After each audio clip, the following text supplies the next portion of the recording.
po, pasok po tayo. Ali po kayo at nang makade, joke lang.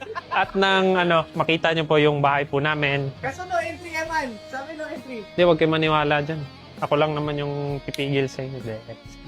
Alay-alay po kayo. Tara, second floor po tayo. Pasensyahan nyo na po yung kwarto ko. Medyo ito po, ako natutulog. At paminsan-minsan, nagbabasa rin po ako ng manga. Umaga pa lang, todo ensayo na siya. Matakbo po ako ng 10 to 15 kilometers araw-araw para sa stamina ko po. Pagkatapos ko po mag-jogging ng 10 to 15 kilometers, sa shadow boxing po ako ng 6 to 4 rounds po for 3 minutes po.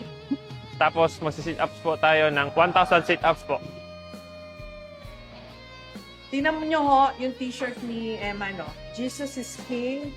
Very spiritual ka rin. Opo. Nagbabasa po ako ng Bible day and night.